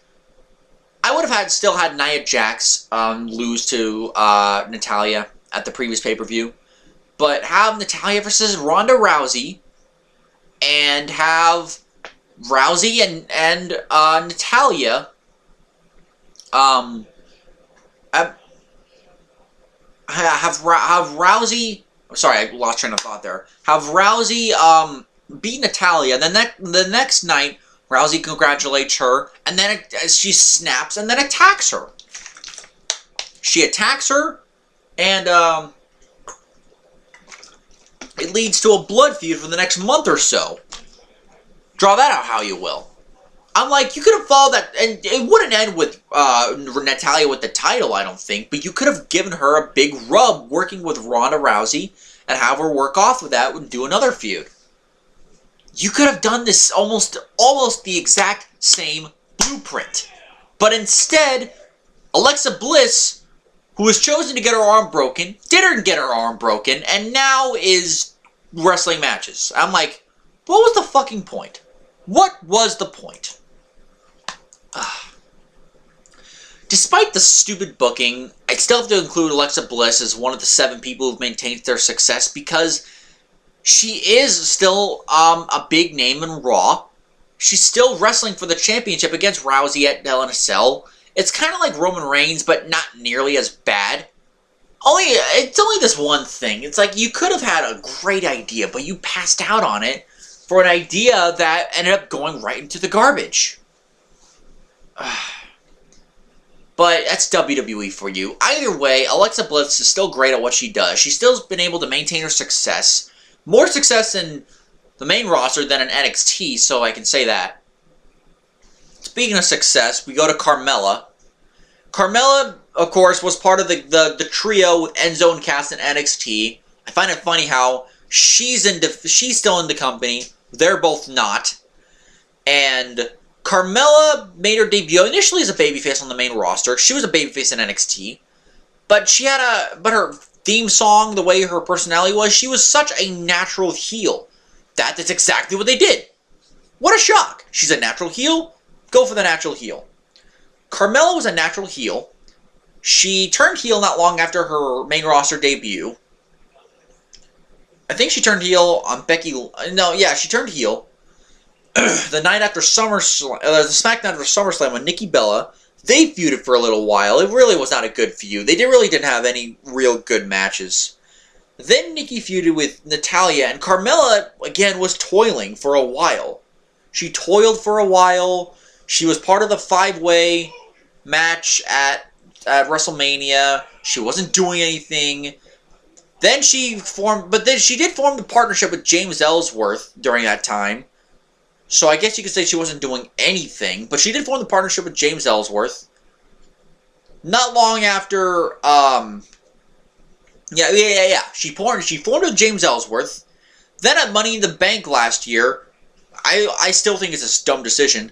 James Ellsworth basically won the briefcase for Carmella. I get she's a heel, but you could have done that better. Basically, in the first ever women's Money in the Bank ladder match, a man won the briefcase. Yeah, that's bullshit. Bullshit. Bullshit. Anyway, so there was that. But then Ellsworth was gone. He left, or was fired, or whatever. Then Carmella had the briefcase on for a while. She cashed it in after WrestleMania this year. She had this whole Mella is money thing. Originally it was Mella is Moolah. That's when they were doing the Fabulous Moolah Battle Royal, but then, rightfully so, WWE changed the name because their sponsors got on their ass about it. And then Carmella won the championship the next SmackDown after WrestleMania by cashing in on Charlotte after the Iconic duo, or the Iconics, Billie Kay and Peyton Royce, made their main roster debut and beat down Charlotte. So, Carmella pinned Charlotte for the title. Then they had a rematch, which, by the way, Carmella won completely clean, which surprised me. Then there was the feud with Asuka. The feud with Asuka was absolutely horrible. They brought back James Ellsworth for that feud. All the matches did was make Asuka look like a joke and took away any sort of real top staying power Asuka had. They took away all of her momentum, all of what made her special, and now she's just another girl. Ridiculous. Absolutely ridiculous that they did that to Asuka. And I'll get to Asuka. But Carmella didn't do much either. Because for all this talk, Carmella, none of her matches were that good. None of her matches were really... She had a couple decent matches, but none of her matches were that good. The best match she's had since coming to the main roster was the SummerSlam match, and that was a 3-way. So you know that had a lot to do with Carmella, with Charlotte and Becky Lynch. But Carmella definitely pulled her weight there at least. And I already mentioned the whole Becky Lynch-Carmella thing. It should have been that. It was a one-time experiment with Carmella as champion. The championship is now off of her. Keep her as far away from that title as possible. There's a person who, unless she gets better in the ring, she just wasn't ready. She's got the personality. Alexa Bliss has better in-ring ability than Carmella does. That's why she's been able to stay on top longer. Carmella, even though she's got a personality like Alexa does, and she's good on the mic like Alexa is, her in-ring ability is not that good. It's just not that good. So, with that being said, keep her away from the title. That's not a person I give over staying power to. Hang on, gotta go to the bathroom again. I'll be right back where I talk about Chad Gable and Jason Jordan, and I think that's where I'm gonna be ending it.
Sorry about that, guys.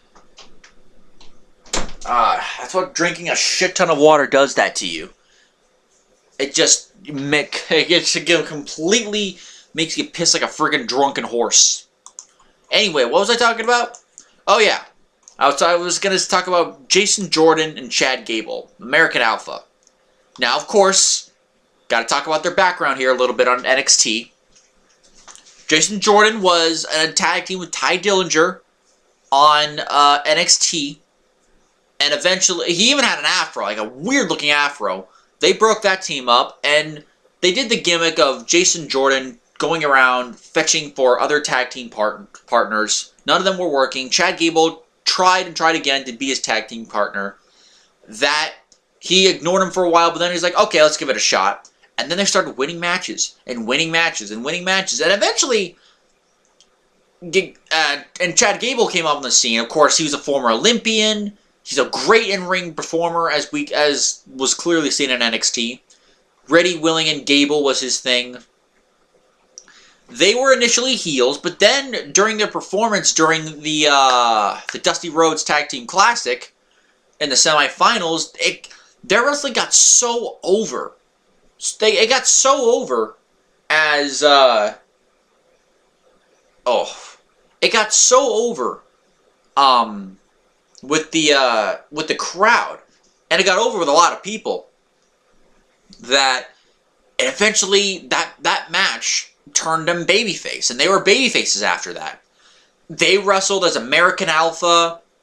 They had some pretty catchy music, I will say. I actually have a soft spot. I don't know if how many people like or hate it, but I have a soft spot for American Alpha's theme music. They were NXT Tag Team Champions. They won it at TakeOver Dallas. They lost it again at the next TakeOver. It was TakeOver The End, I believe. No, it wasn't TakeOver The End. It was God, it was whatever the June one was. It was whatever it was the next TakeOver, and they lost it back to the Revival, which led me to think, okay, these guys are getting a main roster call-up pretty soon. By the way, these guys had some great matches. American Alpha and Revival had some great matches. They had a great match at NXT TakeOver Dallas. They had an even better match at the next TakeOver. And in my opinion, they had their best match in the 2 out of 3 Falls on NXT TV. That match was... all matches were great. That last one was just friggin' fantastic. I loved that match. So then they got called up to the main roster during the draft, during the WWE draft. And then they were on SmackDown. They initially got a big pop, but then after a while they started toiling down there. Because let's face it, their main roster, their tag team roster was split in half, WWE's was, and they were dealing with not too many things. And I'm not even sure if they were going to get the tag team titles or not. They only did because Zack Ryder and Mojo Rawley got hurt, which makes me think, okay, Rawley and Ryder were originally going to get those titles. But then Jordan and Gable got lucky when Zack Ryder got hurt. So they became tag team champions. They were tag team champions for a few months. Up until right before WrestleMania, where I mentioned the Gauntlet match earlier, but they had some pretty good matches with the Usos, I must say. But then afterward, the Superstar Shakeup happened. We never saw Jordan or Gable on TV. And then, of course, there was the Kurt Angle illegitimate son story, which most of these cases never work. I don't even know why Vince has this thing for illegitimate son storylines. He did it 10 years ago, and who ended up being the illegitimate son? Hornswoggle. I'm like, that's just ridiculous. Then, and it was really, and after how he was treated and how Gable was treated on SmackDown, and after, from what we heard, basically, Vince McMahon has basically a big hard-on for Jason Jordan. He looks at Jason Jordan, sees money signs. He sees dollar signs. And Chad Gable, he doesn't see a lot of interest in. Probably because, oh, he's small.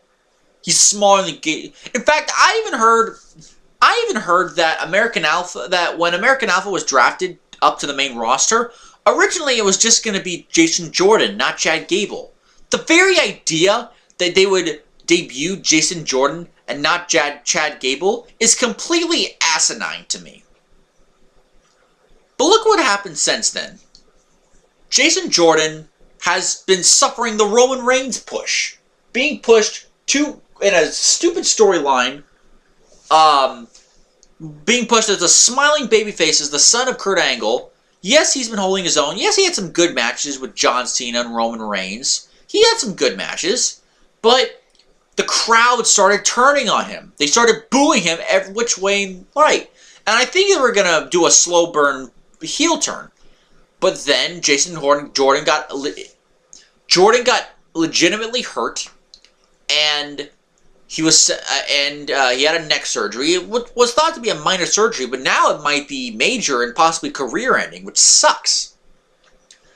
And I won't say the booking here was nearly as bad as some of the other ones, because his time on the main roster was a lot shorter. But for the time he was there, this guy was not booked right. Jason Jordan wasn't. He was not. When on SmackDown, they weren't as big as a team as they should have been. They didn't have the big pay-per-view matches that they should have had. Even though they were tag team champions, which I was glad for. They didn't have the big pay-per-view matches I wish that I know they had in them. I could see a 20-minute match with the Usos stealing the show on pay-per-view. Kind of like how the Usos did with the New Day. And even as a babyface, if you want to push him as a singles on Raw, don't do it as the illegitimate son thing. Just push him on Raw as Jason Jordan. Have him be a protege to Kurt Angle. Not a son. That really was what did Jordan in, I think, was that whole illegitimate son story. And then, the booking, and of course the Roman Reigns booking for a little while didn't help him either. And they were finally doing right by him by doing the slow heel turn and the thing with Seth Rollins. But then, Jordan got hurt. And it sucks. Because I think they could have had something. But for the time it was, a lot of the booking wasn't great. Speaking of booking, let's go to Chad Gable. You might say, oh, well, Luke, the Samoan fan, whatever you want to call me. Samoan fan 101, like Chad Gable, what about him? Oh yeah, I'll get to him. Basically the same story. Same story, NXT, same SmackDown stuff. The booking went for both of them. Then it goes after the draft. And, okay, after Jordan got called to Raw and Gable got called to SmackDown, I'm like, what are the positives here? He's still on SmackDown, which at the time was the far superior show to Raw. Hang on a second. It was the far superior show to Raw. He's on the show with guys like AJ Styles and Kevin Owens and Sami Zayn. He's on the show with those kind of guys. And I'm thinking, well, okay, he can work with those guys. Maybe he doesn't have to win all the matches, but he can work with those guys and have some pretty damn great matches and some pretty good feuds. The most I ever got from Gable was a good U.S. title match. Well, not a U.S. title match. It was a good TV match between Chad Gable and AJ Styles. That's all we got from him. All we got was a match of Gable and Styles, and that's it. We didn't get any major pay-per-view matches. We didn't get anything involving any sort of title. I would have loved to have seen a one-on-one 20-minute match with Gable and Styles. That would have knocked it out of the park.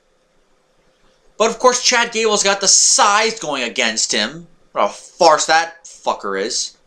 I mean, really? Size? Kurt Angle wasn't the biggest guy in the Attitude Era, and you pushed him to the moon. Chad Gable's got a lot of the same qualities that Angle has. I mean, my lord. Why didn't you put him... now, I know why they did it with Jordan, but I look back and I'm like, why didn't you put him on Raw? And have him be mentored by Kurt Angle. Not illegitimate son, but mentored. Stupid. So, Chad Gable did nothing on SmackDown, pretty much since then, up until the next Superstar shakeup. He did nothing on SmackDown. That's how little they were using him. It was a complete travesty of how they were using him. Then after that, we had this year's Superstar shakeup. He goes to Raw, and Jordan with the thing, I'm like, okay, after Jordan comes back, we're going to get American Alpha back, hopefully. Maybe get a feud between them, which I think actually Jason Jordan and Chad Gable, they'll have a hell of a feud. Those guys could really shine if they wanted to. In a singles feud, like 20 minutes, give those, with how great those two work, I'll give it to them. Give it to them. They'll make great magic with it. Instead, Jordan's been out hurt and Gable's been a jobber. Think about it. I mean, see how he's been like a jobber to these guys. He's been losing to guys like Jinder Mahal, which, by the way, he did on SmackDown too. Can't forget that. He was losing to guys like Jinder Mahal on Raw. He was losing to Mojo Rawley, as I mentioned earlier, which was a complete travesty. And now the most recent thing with Chad Gable is his... Apparently they're starting a tag team with him and Bobby Roode, which could work. I guess as an interim for Roode, for Jordan getting injured and, trying to figure out his status. But he's doing a tag team with Roode. They faced up against the Ascension this past week, and it was scary. Scary how much better Gable was to all three guys, including Bobby Roode, who's not a slouch. Bobby Roode is not a slouch in the ring, but it was scary how much better Chad Gable looked compared to all the other guys in the ring. He was out there. God bless him. He looked like he was still trying. There is this thing. He's kind of like, he kind of reminds me of Daniel Bryan. In fact, he's a small guy, but he's a great wrestler. He's good on the mic. Fans like him. And whenever he goes in there, even when it's with some shit, he tries the best that he can. He tries the best with what he has. Now, I actually did forget something. He did have the tag team with Shelton Benjamin, which turned him heel. I don't know why, but I don't know why they did that. I guess, replace him with one black man for another, but it was a good team. Why they didn't put the tag titles on them, I don't know. I think it could have been a good, even a short run, a good run with the tag team champions. Gable and Shelton Benjamin. I think they would have had a good run. But, of course, that broke up, and that didn't go anywhere, which it's even more egregious for Chad Gable. I mean, oh my lord. It's like the start and stop push, except they weren't really pushing him. It's like they're going down lower and lower on the totem pole. Back to tag team, back to singles, back to tag team, back to singles. It's like, make up your mind!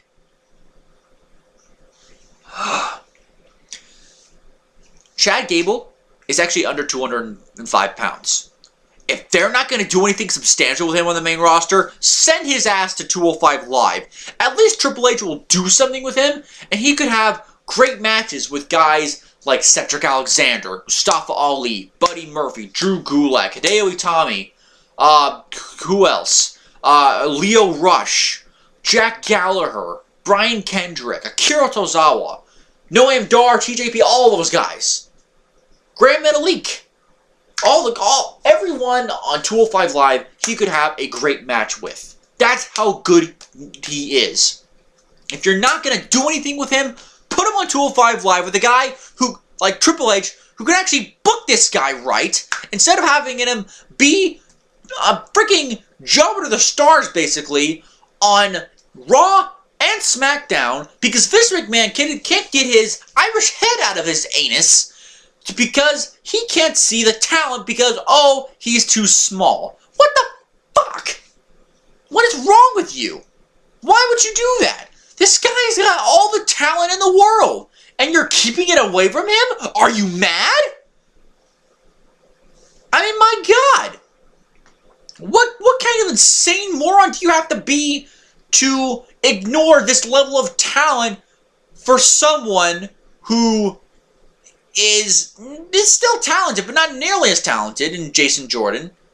Remember, Jason Jordan was foiling on NXT until he found Chad Gable. Chad Gable was the missing link, and then Jason Jordan found success. Chad Gable is great. He was great, and he's great in everything he's in. That's not storyline. I mean, in terms of matches, he is, of course. It's like, you got not even a gold mine, but you got a fantastic next generation technical wrestler with this guy, who, as far as I know, was not an indie wrestler. He was not an independent wrestler. He's one of the guys that came out of the Performance Center. He's just naturally that good. Don't squander this. Give him something to work with. Put him on 205 Live and have him work those great matches, and he can show you how great he really is. I don't know how I feel anymore. I feel sad. I feel like all the happiness has been drained out of me.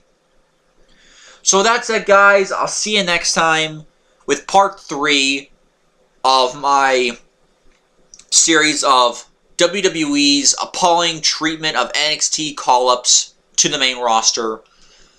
Check out Double X Prince. I'll put his link in the description down below. I put it in the last video. With that said, guys, be well, stay safe. Take your pleasure in the fact that I'm getting angry for you. I'll see you next time, guys. Peace with part 3. See you then.